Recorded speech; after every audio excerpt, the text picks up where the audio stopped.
Hello, everybody. I'm Stephanie. And I'm Georgianna. And this is Wholehearted Loving, where we teach you simple tools to grow the muscles you need to be with big feelings and overwhelming sensations in your body. Whether you have active challenges in your life or relationships, or whether you're just here to learn to be kinder to yourself, we pull out all the little things that make life feel better, the things that give you a sense of hope and direction. So if you're too hard on yourself or on others, if you want to feel real, deep connection in your life and relationships, even if you want to reprogram your inner critic while you're sleeping, this is a great place to be. So welcome, and we hope this episode brings you just the tidbit you needed today. Enjoy the show.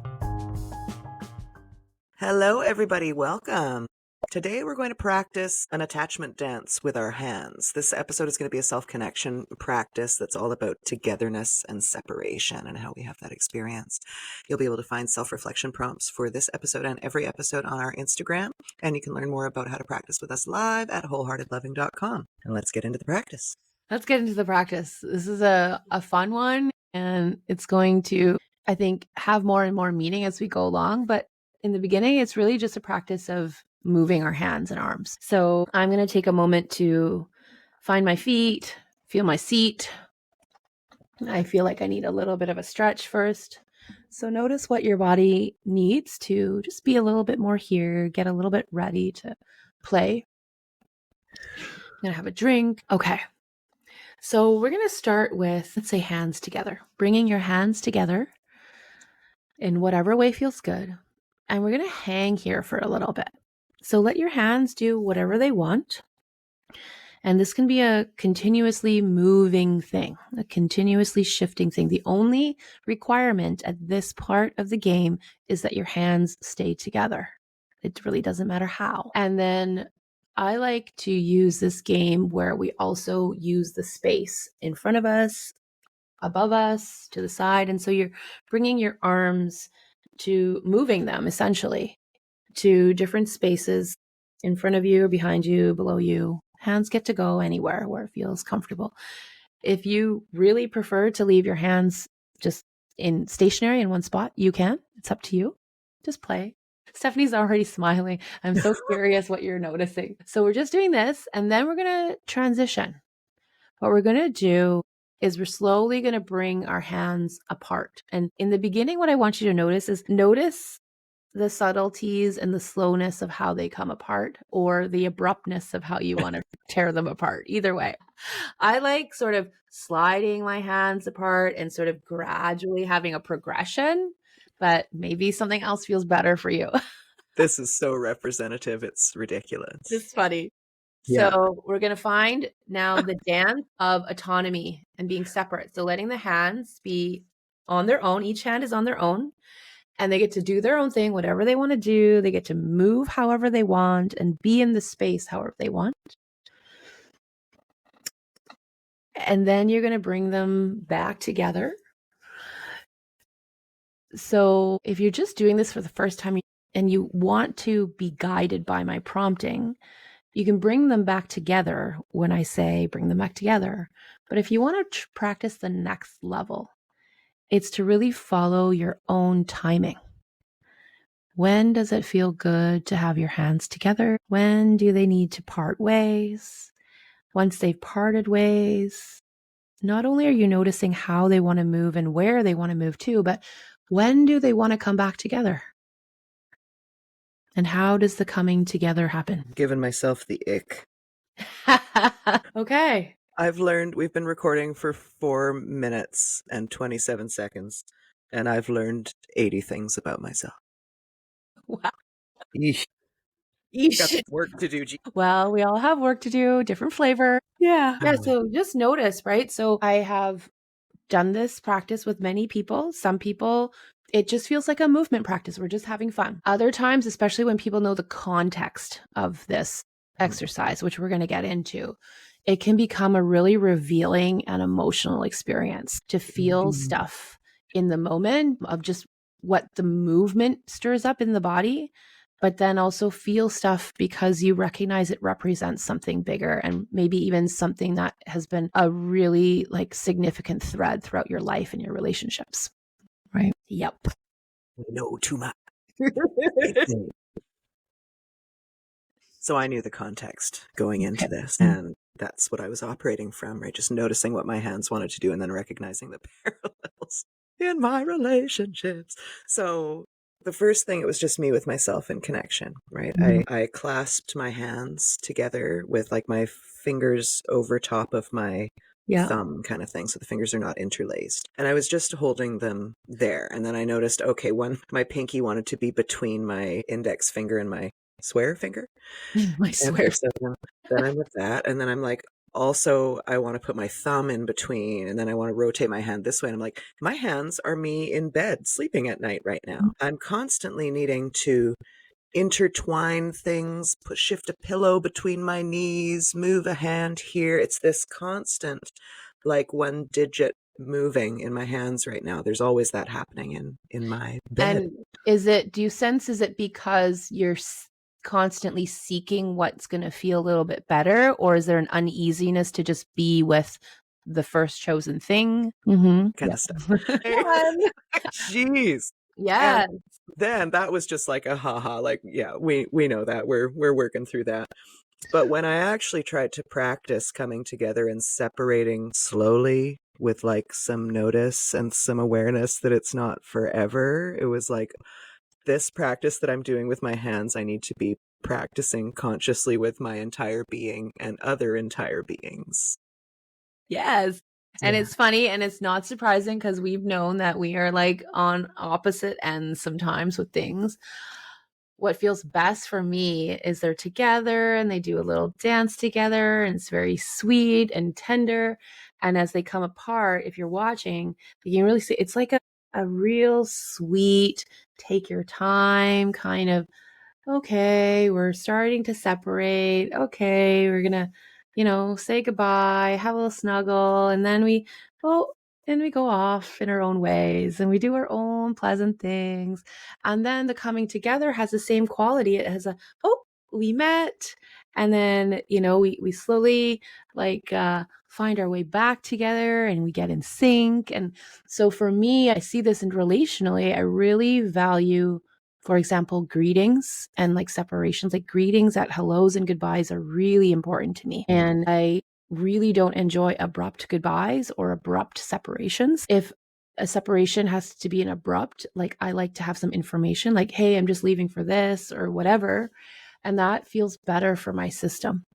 All right. And what's been hard, if I look at relationships that I've lingered way too long, I linger in this for so long and I couldn't bring myself to separate. Right. And even when it was separate, like I was like hovering around them.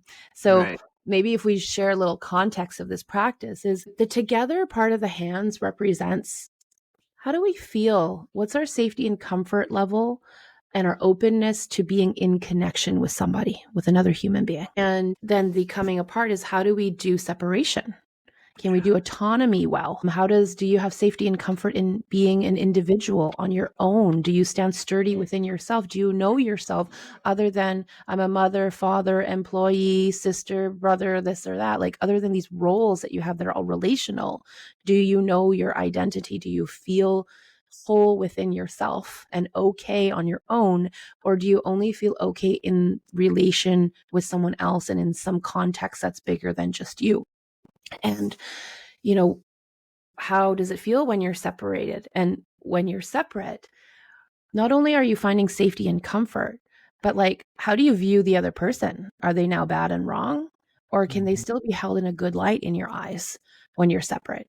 And then like, what about the coming together? Like if someone is extending and trying to reach you, are you reachable? Or, do you put a wall up? Do you push away? Do you run away? So all of that can be played with in the simple practice of just playing with the hands. Yeah. And capacity building too so I tried to do this slidey thing that you were doing. It seemed like a natural ending for you. And I was like, okay, it feels sort of fine this way. Like I can do it. Yeah. But if I slide back in the opposite direction, it feels wrong. It's like patting a cat's fur the wrong direction, Yeah. But I was like, that's going to happen in relationships sometime, and I'm going to need to be with it. So I'd better just slide my hands around for a while till I can cope. Yeah. So when you say that, do you mean what's going to happen sometimes in relationship is someone wants to reconnect with you, but they might not be reconnecting with you in the way that feels the best for you, but they're making an attempt to connect. Yeah. And like, how can I allow for that connection, right? Or they're allow them to come in and yeah, maybe speak up for your preferences of how you might want it different, but also have a bit of flexibility that Hmm. someone doesn't have to approach me every single time in exactly the way that feels the best for me, because Yeah, that's not always going to be possible. totally. Right. And then, so I also want to really highlight how cool it is to discover when people have ways that feel really genuine and good and easy for you. And Mm-hmm. just enjoy that, like grow the capacity to be with everything else that isn't that.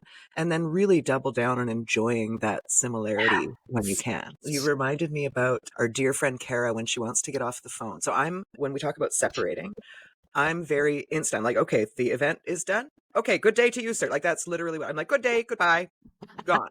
And the lingering farewell, I'm just like, I don't understand what's going on. Like the thing is over. Are you wanting to be here longer? Like, I understand that. I'm like, do you want to say goodbye to everyone? Okay, I understand. Oh, you want a long hug? I understand that.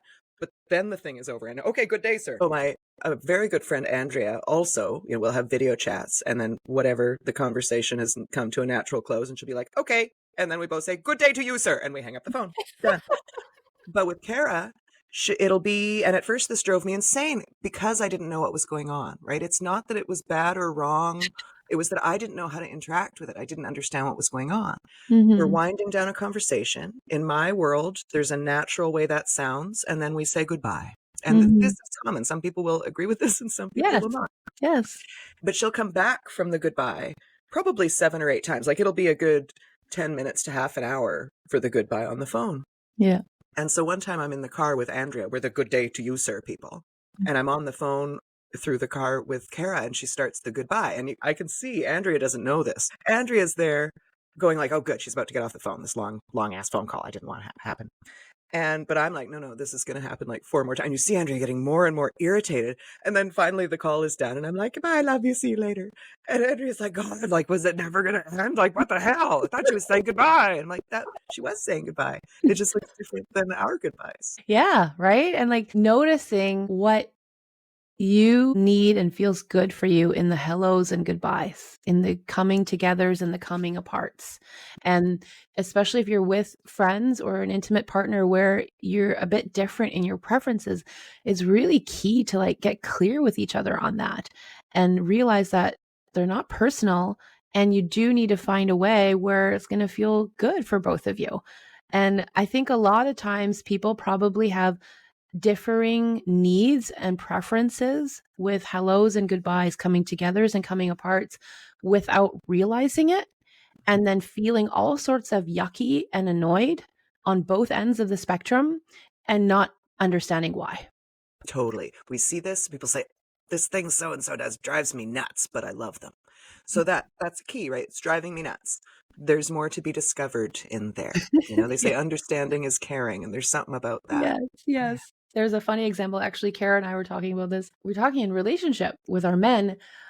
And I think I said, hey, Kara, like, is it important to you that if your partner leaves the room and you're like just together doing something, that they announce that they're leaving and like give you some sort of heads up of what they're going to do? She's like, yes. And I was like, yes, thing.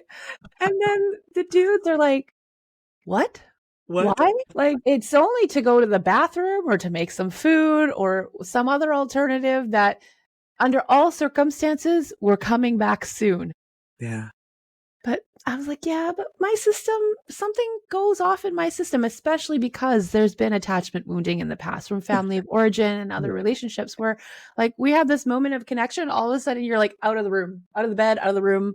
I don't know what's happened to you, where you went. Are you coming back? Are you not? Do you hate me now? Do you not love me? Or is the relationship over?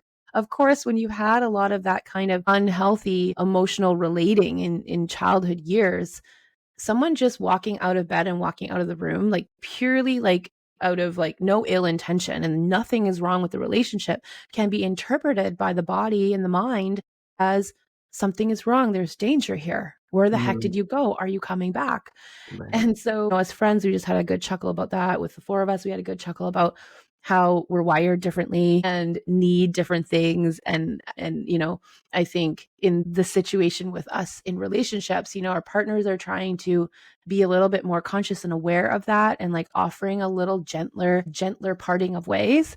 And I Mm-hmm. think the two of us who came into these relationships wanting that lingering goodbye and needing it a little bit more are learning, hey, this is not personal, right? They're just going off doing their thing. They will be back, and sort of soothing our systems to not need it to be like that every time. Yeah. And I so think it's, it's such an important piece to bring consciousness to, because I have, as usual, the opposite experience of you, Mhm. where if I'm not giving conscious attention to it, it can make me crunchy internally. And I've had this experience with Kara telling me that she's going to the bathroom. And I'm like, cool, good story. Well, okay, thanks for letting me know. And for me, it's important that I feel the confidence of not having even the idea to ask where they're going, right? I want Mhm. them to leave because I know they're going to come back. I want to feel that Yeah. security. Like, it doesn't matter where they've gone, they're coming back. And if I'm not giving conscious attention to it and not knowing the reasons why, the sweetness that you just described of why you and Kara are like that, I've got all the space in the world for that. But if I'm interpreting through just my own projection lens, someone telling me this extraneous data, I'm just Mhm. like, this person must be an anxious mess. Like, God, are they expecting me to report everything? Are they like, what is this? And I would just make up stories about what it is, stories that just don't feel good and aren't helpful. Um, so super important. Like, there's no right way, obviously. It's all about Mhm. the noticing what's happening Yeah. internally and what feels good to you, and then discovering how you might want to be with all the other stuff and why. It's really comical. It's really comical when you can come to a place of neither of us are like right or wrong. There's no right or wrong way. We're just wired differently, used to something different, right? It's quite comical to when you talk it out and like actually see the sweetness behind it, or like the lack of ill intention behind these things.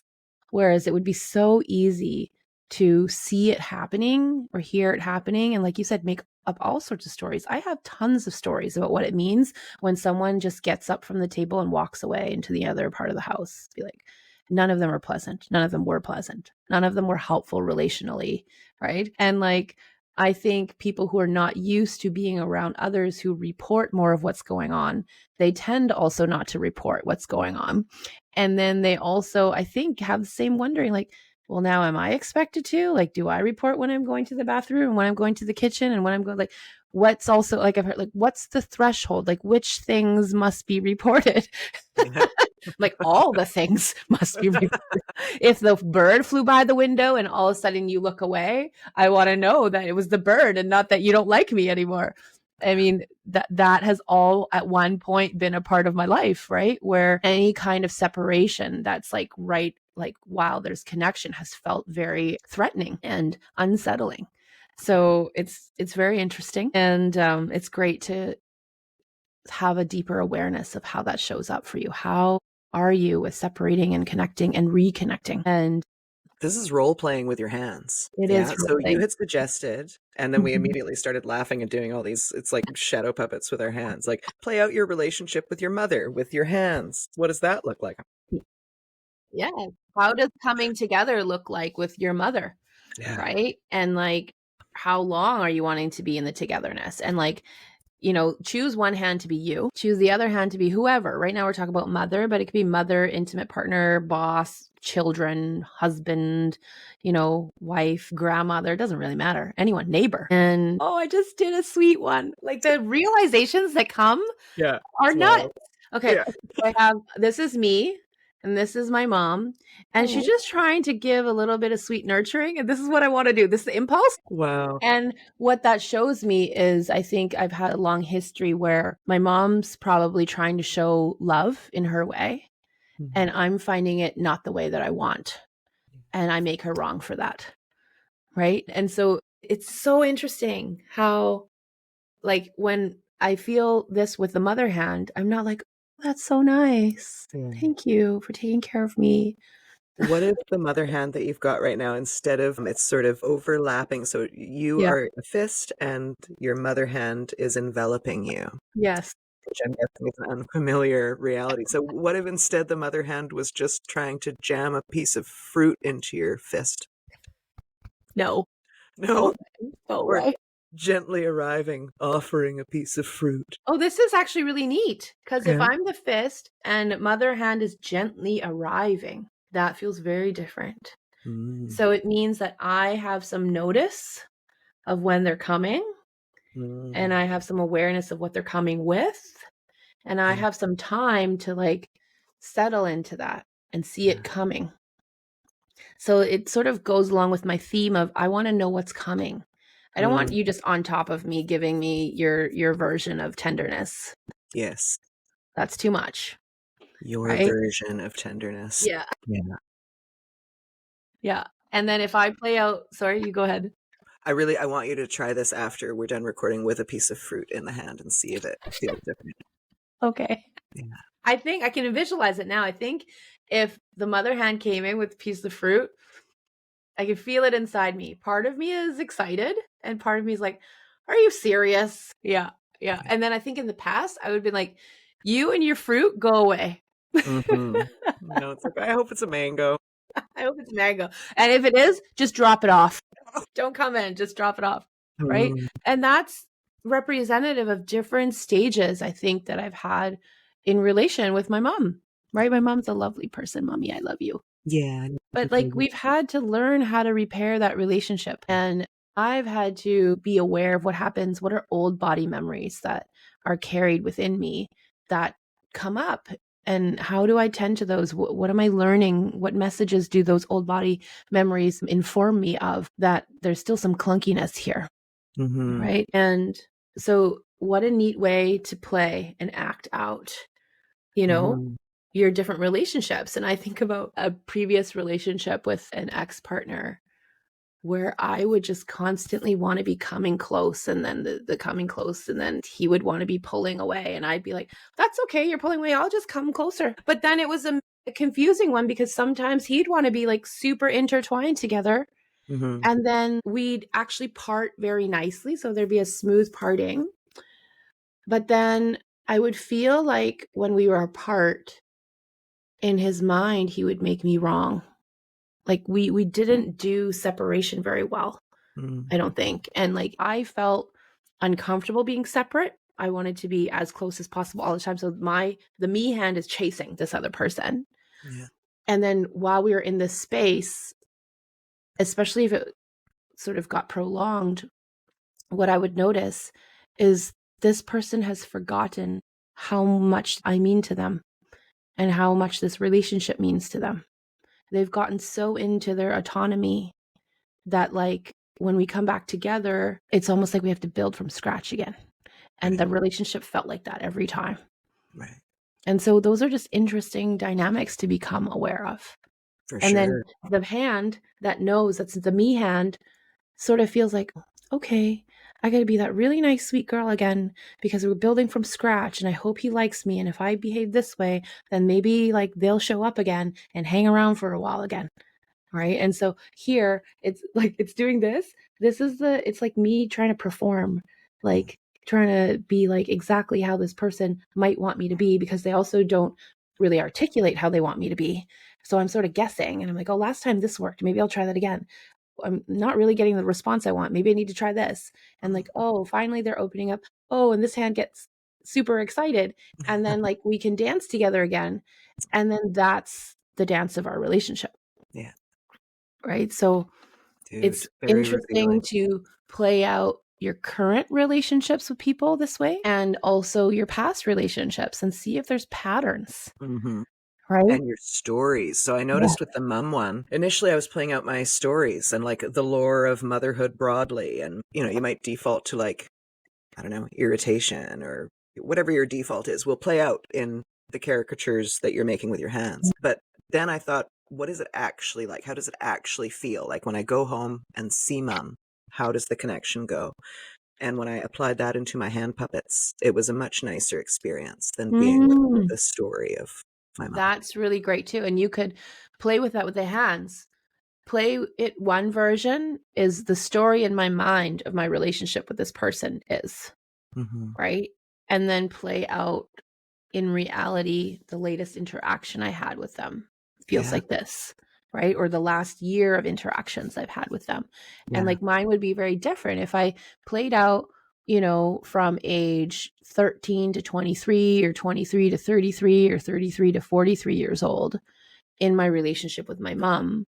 The hands would be doing different things. Mm-hmm. Or the mother hand might have been doing very similar things and my response might have been different, right? So that's interesting too. Yeah. Yeah, that's really key. I think we often operate unconsciously out of old stories. And if we spend a few moments, catching ourselves up with the present, nicer place to be. Thanks, Gigi. That's a great little practice. Mm-hmm. So I feel like when we do an episode that is primarily a practice, that we don't need to do a closing practice, but that's not true. So how about just some simple grounding and presence making to close? Or is there anything else that you wanted to say, first of all? There's nothing else I want to say. It brought to mind finger kisses, which I do with my kids. And like, should I share finger kisses now or on the next episode? Oh, share finger kisses now. The moment is here. Okay. So finger kisses, I don't know how. I think it sort of evolved as a cute thing I did with my kids. I would do it with them when we were driving in the car and, maybe with like when they're really young, one kid's in the back seat and like they're not feeling particularly connected or something. So I just reach back with a finger and they'd push their finger into mine and we would call those finger kisses. And now that my boys are older, they'll still kiss me at home or, but like surely they don't want to have tons of kisses out in public or whatever. But I'll just like hold up my finger and they'll know it's like finger kisses. So cute. I was just sitting here doing finger kisses with my own hands. Finger kisses. That's sweet. Yeah. Thanks, So Gigi. that's finger kisses. I love it. And what it symbolizes for me is with your people, how do you find simple and like even discreet ways of feeling some connection when you're out in public or when you're both busy or when you're sort of like in the same space and at home doing stuff, but you're like, got to focus on your own things.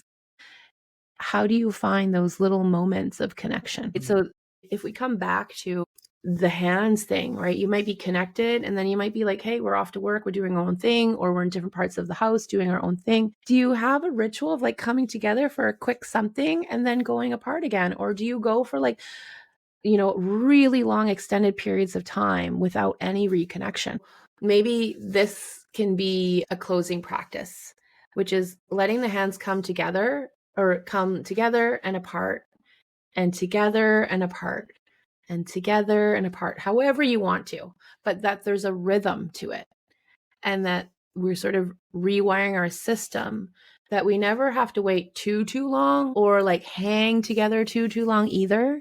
And that there's variations of the dance, right? Sprinkle in a little more connection than you're comfortable with.